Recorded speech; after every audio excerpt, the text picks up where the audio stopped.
इस तरह के अपराध से परिपूर्ण एक दोषी व्यक्ति सदन में बैठकर हमारा भविष्य निर्धारित करे? मैं बार बार इस विषय को उठाता हूं और बार बार कहता हूं कि हमारे अंतर्राष्ट्रीय दबाव में हमारे लोक सेवक, हमारे जनप्रतिनिधि इतना दबाव में है कि वह हमारे अधिकारों की रक्षा करना चाहते होंगे, लेकिन जो उनके कार्य हैं उससे स्पष्ट दिखाई दे रहा है कि वह लोग रक्षा करने में अक्षम हैं। क्यों अक्षम है? उसके परिणाम आप देखिए। हमारे यहाँ लाल बहादुर शास्त्री जी, उन्होंने चीन के विषय में भारत के नागरिकों में जय जवान जय किसान का नारा लगाया और इसके बाद ताशकंद में उनकी हत्या कर दी। उनकी हत्या कर देने के बाद चीन की समस्या समाप्त हो गई। इसी तरह जब सत्ता में जवाहरलाल नेहरू के न रहने के बाद इंदिरा गांधी आई, तो जब तक वह इन अंतरराष्ट्रीय षड्यंत्रकारियों के इशारे पर चली तब तक तो ठीक है, और जैसे ही वो इन अंतरराष्ट्रीय षड्यंत्रकारियों के ट्रैप के बाहर आई और उन्होंने पाकिस्तान को दो हिस्से में तोड़ा, वहीं से वो लोगों के पीछे अंतरराष्ट्रीय षड्यंत्रकारी पड़ गए। उन्होंने ऐसी परिस्थितियां पैदा कर दी कि देश में आपातकाल लगानी पड़ी, इमरजेंसी लगाई, और उस इमरजेंसी के 21 महीने के समय को पूरी दुनिया ने काले समय के रूप में जाना, समझा। और इसके बाद जब दोबारा सत्ता में आए तो जेपी मूवमेंट, जो कि आपातकाल के तुरंत बाद शुरू हुआ था, आपातकाल के विरोध में शुरू हुआ था, वह जेपी मूवमेंट पूरा का पूरा इंदिरा गांधी के पुत्र संजय गांधी की हत्या के साथ ही समाप्त हो गया। इसके बाद कोई दोबारा बड़ा आंदोलन नहीं हुआ। खालिस्तान की मांग शुरू हो गई। खालिस्तान की मांग का आंदोलन इस स्तर तक गया कि सैन्य कार्रवाई करनी पड़ी, और सैन्य कार्रवाई करने के दौरान जो घटा वो पूरी दुनिया ने देखा, और अंततः देश की प्रधानमंत्री को उन्हीं के आवास पर उन्हीं के अंगरक्षकों द्वारा गोली मार दी, और इंदिरा गांधी के मरते ही खालिस्तान की मांग का आंदोलन समाप्त। ठीक इसी तरह और बढ़िए आगे कि इंदिरा गांधी जी के ना रहने के बाद राजीव गांधी सत्ता में आए, लिट्टे का दबाव बढ़ना शुरू हुआ, पूरा दक्षिण भारत जल गया, हजारों कांड हो गए दक्षिण भारत में, श्रीलंका उनका अड्डा बन गया, और जिस क्षण राजीव गांधी की हत्या हो गई उसी क्षण लिट्टे की समस्या भी अपने आप अंतरराष्ट्रीय पटल पर समाप्त हो गई। अटल बिहारी वाजपेयी प्रधानमंत्री बने। जैसे ही, जब तक वो विश्व सत्ता के हिसाब से काम कर रहे थे ठीक है, लेकिन जैसे ही उन्होंने अपने भारत के अस्तित्व की रक्षा के लिए परमाणु परीक्षण कराया, वैसे ही कारगिल के ऊपर दबाव बनना शुरू हो गया, और वह कारगिल के युद्ध को माननीय अटल बिहारी वाजपेयी ने नीति, कूटनीति, राजनीति, किसी भी नीति का नाम आप ले लीजिए, उसके माध्यम से जीता। तो इस तरह की वैश्विक परिस्थितियां बना दी गई कि उस वैश्विक परिस्थितियों में अल्टीमेट अटल बिहारी वाजपेयी जी को राजनीतिक संन्यास लेना पड़ा और गुमनामी में मर गए। इसी तरह देखिए वर्तमान समय में भी भारत में तरह तरह की चीजें फिर से खड़ी की जा रही हैं, तरह तरह के आंदोलन हो रहे हैं, तरह तरह के आर्थिक परेशानियां खड़ी है, आर्थिक बैरियर लगाए जा रहे हैं, पूरी दुनिया से प्रतिबंध भारत के ऊपर विभिन्न विषयों पर लगाए जा रहे हैं। तो ये क्या हो रहा है? ये सारी चीजें ये बताती हैं कि जब तक हमारा शासक उस विश्व सत्ता के गुंडों के इशारे पर चलता है, तब तक तो वह शासन कर सकता है, लेकिन अगर वह विश्व सत्ता के नुमाइंदों के इशारे के विपरीत जाने की कोशिश करेगा तो वह देश की कितनी भी बड़ी हस्ती क्यों ना हो, उसकी हत्या सुनिश्चित है। और उसकी हत्या होते ही उस समस्या का ऑटोमेटिक समाधान हो जाता है। और सबसे बड़ी बात यह है कि वह समस्या मात्र 3 महीने के अंदर प्रिंट मीडिया और इलेक्ट्रॉनिक मीडिया के माध्यम से एक हवा बनाकर पूरे देश के सामने खड़ी कर दी जाती है। जिस किसी भी चैनल को देखिए उस पर वही समस्या आपको दिखाई देगी। और इसके बाद या तो हमारे यहाँ कोई बड़ी दुर्घटना हो जाती है या कोई बड़ा कांड हो जाता है, और उस दुर्घटना कांड के बाद वह समस्या स्वतः समाप्त हो जाती है। तो जब हमारे देश के रक्षक, हमारे देश के अग्रणी व्यक्ति, हमारे देश के प्रथम नागरिक इन विश्व सत्ता के प्रभाव में अपने को सुरक्षित नहीं कर पा रहे हैं, अपनी जीवन रक्षा नहीं कर पा रहे हैं, तो ऐसी स्थिति में भारत के आम आवाम के जीवन की रक्षा कैसे हो, ये बहुत बड़ा प्रश्न है। आज आपका अनाज, खाद्यान्न जिसे आप कहते हैं, उस पर नियंत्रण है। आपके ऊर्जा के सारे स्रोतों पर नियंत्रण है। आपके वित्तीय संसाधनों पर नियंत्रण है। आपकी संचित निधि पर नियंत्रण है। आपकी संपत्ति के मूल्यांकन पर नियंत्रण है। आपके शिक्षा और बुद्धि पर नियंत्रण है। आपके विचारों पर नियंत्रण है।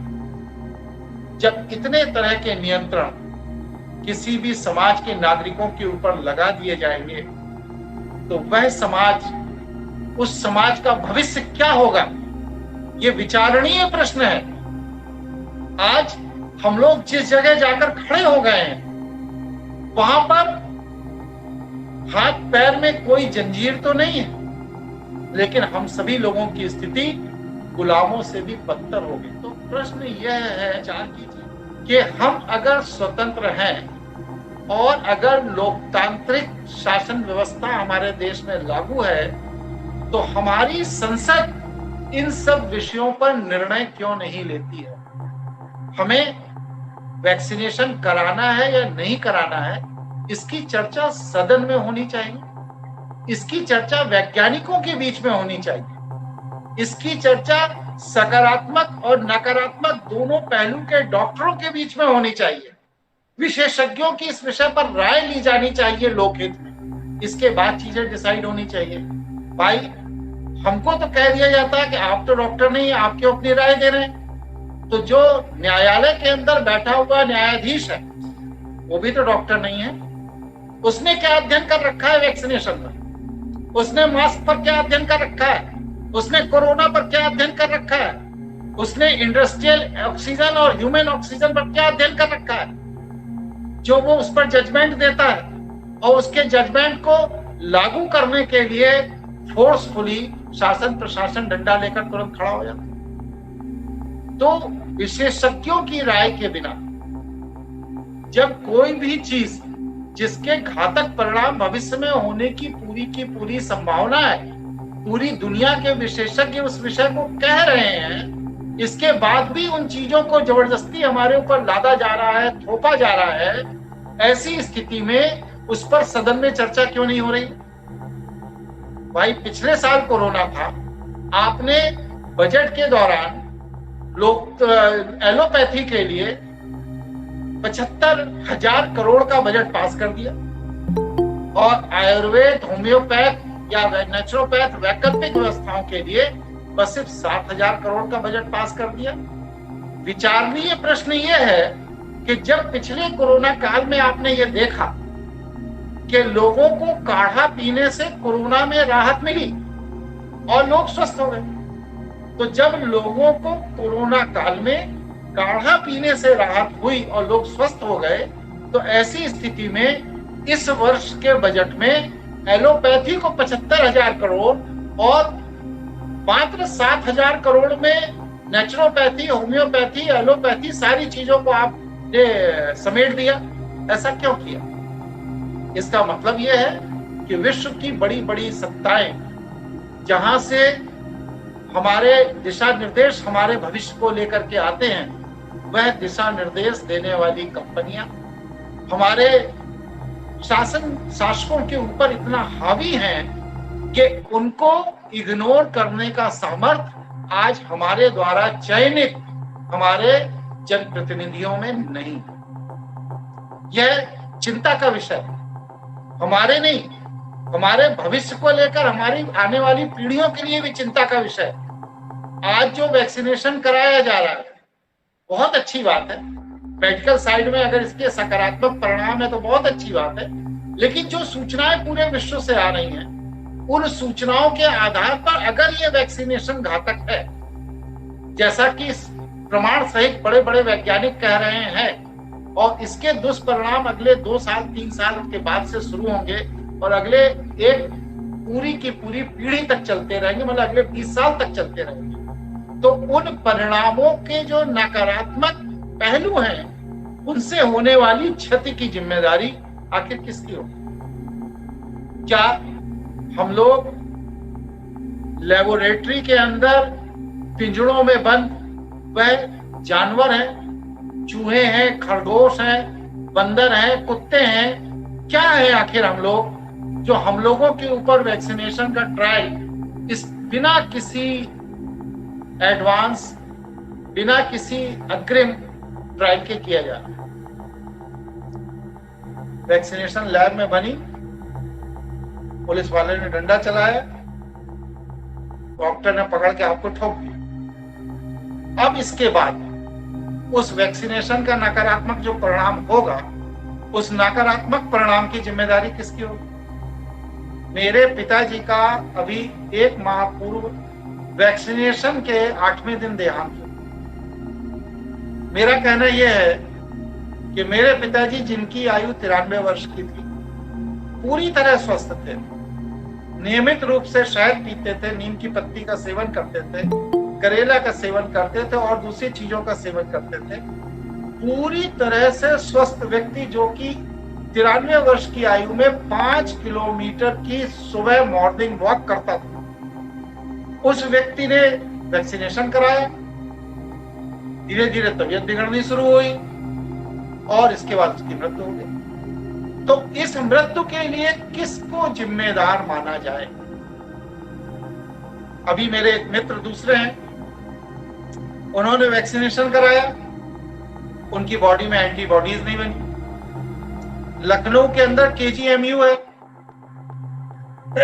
वहां के कर्मचारियों को जो कि चिकित्सा विभाग के हैं, उनको डबल वैक्सीनेशन कराया गया और जब उनकी एंटीबॉडीज की जांच की गई तो पता चला 93% लोगों को डबल वैक्सीनेशन कराने के बाद भी एंटीबॉडीज नहीं बनी। तो क्या हम गिनी पिग हैं? हमारे ऊपर आप ट्रायल पे ट्रायल करते रहेंगे? क्या हमारे जीवन की कोई कीमत नहीं है? हमारे न रहने पर हमारे परिवार, हमारी पत्नी, बच्चों का भविष्य क्या होगा? ऐसी स्थिति में ये जो औपनिवेशिक गुलामी है, इस औपनिवेशिक गुलामी के काल में हमको अपनी बात कहने का अधिकार से भी वंचित कर दिया गया। आज आप अभी देखिए, जूही चावला का प्रकरण ही ले लीजिए। आप न्यायालय में न्याय मांगने गए कि साहब 5G के रेडिएशन के जो वहां के साइंटिस्ट हैं, उनका कहना है कि ये नकारात्मक परिणाम सामने आ रहे हैं कि जीव जंतु, पशु पक्षी, मनुष्य, सभी लोग इसकी नकारात्मक ऊर्जा से आहत होंगे। उस विषय पर कोई एक्सपर्ट ओपिनियन नहीं ली न्यायालय, बल्कि एक दूसरे विषय को इस विषय के साथ जोड़कर आपने उस पिटीशन को खारिज कर दिया, 20 लाख रुपए जुर्माना लगा दिया। मेरा कहना यह है कि 20 लाख रुपए को जुर्माना लगाने का औचित्य क्या है? न्यायालय के कार्य में अगर किसी ने अवरोध पैदा किया तो जिन लोगों ने अवरोध पैदा किया, आप उनको अवमानना की व्यवस्था के तहत दंडित करिए। लेकिन पिटीशन के अंदर जो वैज्ञानिक पहलू, जो डॉक्टर्स और एक्सपर्ट्स की राय के आधार पर जो याचिका आपके समक्ष प्रस्तुत की गई थी, उस याचिका पर राइट टू लाइफ, जीने का अधिकार, जो मेरा मौलिक और फंडामेंटल राइट है, जो कि भारत के संविधान में हमारा कर्तव्य है कि हम नदी, नाले, पशु, पक्षी, जीव जंतु सबकी रक्षा करें, ये हमारा संविधान में हर नागरिक का कर्तव्य डिफाइंड है। आपने ना मेरे कर्तव्य पर चर्चा की, ना मेरे जीने के अधिकार पर चर्चा की, और एक अनर्गल विषय को लगा करके 20 लाख रुपए लगाकर रिट पिटीशन खारिज कर दिया। तो ये सब क्या बताता है कि न्यायालय अब हमें न्याय देने में लगता है सक्षम नहीं है, क्योंकि जिस तरह से सदन के अंदर बैठे हुए जनप्रतिनिधियों के ऊपर अंतरराष्ट्रीय आकाओं का कब्जा हो गया है, उस कब्जे का आभा मंडल में न्यायालय भी प्रभावित हो रहा है। अब प्रश्न यह है, हम अपनी बात लोकतंत्र में सदन में नहीं रख सकते, हम अपनी बात लोकतंत्र में न्यायालय में नहीं कह सकते, हम अपनी बात सार्वजनिक मंचों पर नहीं कह सकते, हम अपनी बात अपने इष्ट मित्र शुभचिंतक रिश्तेदारों के बीच में नहीं कह सकते, तो फिर हमारी स्वतंत्रता का औचित्य क्या रहेगा? ये बहुत गंभीर विषय है। मैं ये नहीं कहता हूं कि आप कोई कार्य करें ना करें, वैक्सीनेशन कराए ना कराए, कोई भी चीज उचित है अनुचित है, मैं ये नहीं कहता। मैं ये कह रहा हूं कि जिस कार्य के लिए अरबों रुपए हमारे जनप्रतिनिधियों के ऊपर और न्यायपालिका के ऊपर खर्च किया जाता है, वह कार्य है जनता के जीने के अधिकार की सुरक्षा। जब जनता ही नहीं होगी तो संविधान कहां होगा, संसद कहां होगी, न्यायपालिका में कौन बैठेगा और न्याय कौन करेगा? तो जो जनता के जीने के अधिकार को सुरक्षित रखने का बेसिक दायित्व संविधान में हमारे जनप्रतिनिधियों को दिया गया है, हमारे सदन को दिया गया है, हमारी न्यायपालिका को दिया गया है, आज हमारे लोक सेवक, हमारे संवैधानिक पदाधिकारी उस दायित्व से विमुख हो रहे हैं। उन्होंने जो शपथ ली थी कि मैं नागरिकों के साथ न्याय करूंगा, भारतीय संविधान के अनुसूची 3 के तहत जो उन्होंने सदन में जाने के पहले शपथ ली थी, जो न्यायाधिपतियों ने और न्यायाधीशों ने बतौर जज कार्य शुरू करने के पहले शपथ ली थी, आज वो अपने शपथ का निर्वहन नहीं कर रहे। तो क्या यह राष्ट्रीय अवमानना का विषय नहीं? और अगर यह राष्ट्रीय अवमानना का विषय है तो जो लोग शपथ लेकर के संविधान के सिद्धांतों और नागरिकों के मौलिक अधिकारों के विरुद्ध जाकर के निर्णय ले रहे हैं, वह लोग दोषी हैं, और उन दोषी लोगों को क्या संवैधानिक पदों पर बने रहना चाहिए? क्या इस तरह के अपराध से परिपूर्ण एक दोषी व्यक्ति न्याय करेगा? इस तरह के अपराध से परिपूर्ण एक दोषी व्यक्ति सदन में बैठकर हमारा भविष्य निर्धारित करेगा? मैं